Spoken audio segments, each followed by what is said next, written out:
Assalaamu calaykum waraxmatullaahi wabarakaatu.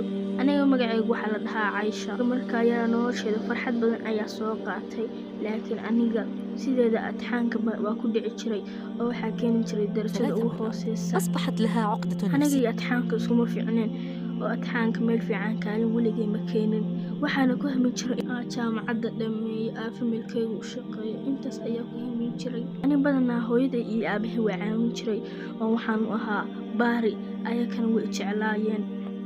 markasta waxbaa u doori jira cuntada. ugu dambeyn waxaa naga dhintay aabaheen aa jeclaa.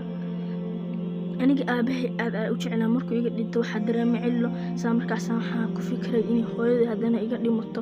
arrintaas ayaa ka baqay, ileen ayaamahan hooyaday oo dhan way xanuunsaneed. waxaas idhahday keliga ayaa ku harsid.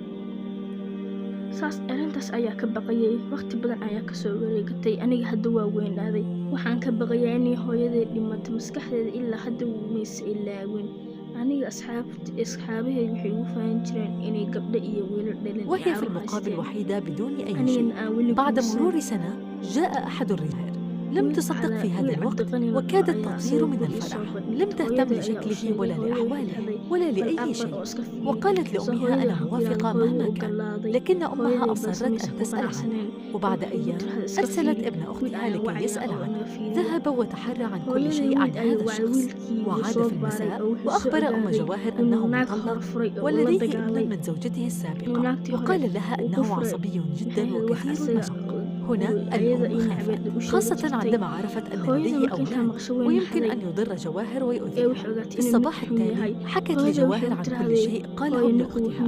جواهر في البداية كانت مترددة، لكن بعدها قالت أنها موافقة على الزواج منه، وقالت لأمها أن عمرها أصبح كبيرا ومستحيل أن يقبل بها أحد آخر بهذا العمر، ولا تريد أن تضيع الفرصة. حاولت أن تنصحها وتقنعها بألا تتزوجه، لكن للأسف جواهر كانت مصرة ورافضة لفكرة أمها. بعدها بأشهر تزوجت زوجها. مرت الأشهر الأولى جميلة معا، لكن بعدها عاد زوجها لطبيعته وبدأت عصبيته تظهر، وبدأ يسب جواهر ووصل لدرجة أنه أصبح يضربها. كان يأتي في وقت متأخر في الليل، وأصبحت حياة جواهر كالجحيم، لكنها كانت صابرة.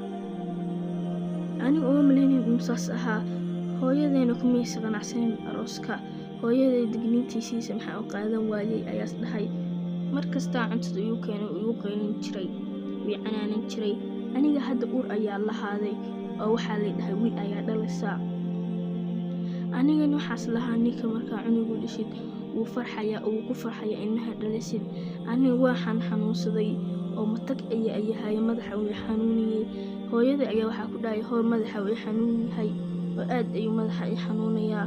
hooyada ayaa waxay tiraahday ero kaniinin lab oo kaale hadda maxay qolkayga iga ansaaxday. hooyada qolkayga ayaan geeyay. aniga waxaan sugayay waraaqadii aan isbitaalka ku geli lahaa ayaan sugayay. waqti badan ayaan sugayay. markii dambe isbitaalka ayaa galay oo ilmihii waa soo dhalay. ninkii waxaan u dirsaday alaabo oo ilmaha yarka caanaha ii soo gado wuuna diiday. markii dambe anaga ninkii waa isfurnay oo waa kala tagnay. oo markii dambe anaga waxaa imaaday guriga hooyaday ayaa ilmaha geysaday. markii dambe guriga hooyaday saa u joognay, habeenkii dambe waa saaxanay oo kulligan waa saaxanay. habeenkii anaga hooyadan iyo anagoo dhan hunina waxaan ku soo kacay gurigeena oo ka kacay dab oo dadkii oo qalqeylinay ayaa ku soo kacay. neefta anaga ay igu dhiigaartay. guriga qiiqi ka baxay daraadiis.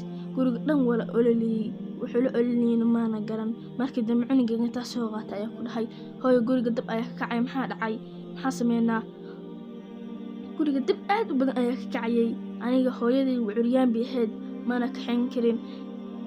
aniga markii dambe waxaa sameeyay ayaa garan waayay.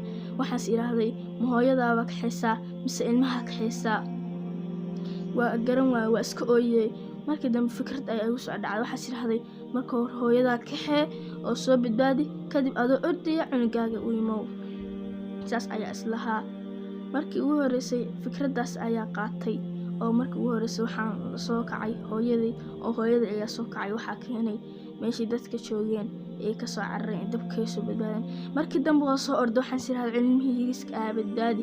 ilmihiiska markaas badbaadi guriga meeshii dhan aag ilmaha dhan waxaa qabsaday dab waa badbaadin waayay gacmaha ayaa dabka la galgalay sida ilmahayga u soo qabsado saasi tahay ii suurtagali waasay aniga waa ooyay oo waxa qaban karin ma jirin aad ayaa u ooyay laakiin aan saasi tahay ma quusan oo markasta waxaan isku dayay inaan gala dabka aan cunugayga soo qabsado markii dambe dabkii aad ayuu u batay oo wuxuu qabsaday gurigii dhan markii dambe anoo ooyay ayaan guriga ka soo baxay oo gacmahayga dabka kacayeen oo oleeyeen gacmahaygii igu gubteen markii dambe aniga meesha ayaa iska imaaday aniga ooyaya oo dhulka ayaan nimaanay aniga waan iska ooyay saasi tahay dadka ayaa idhahayay maxaa kugu dhacay najma maxaa kugu dhacay ayay idhahayeen markii dambe ilmahayga waa la ii soo badbaadiyey intaa ooyayay ilmahayga markii la dhahay waa la kuu soo badbaadiyey waa kanaa farxad daraadeed waa isku celin waayay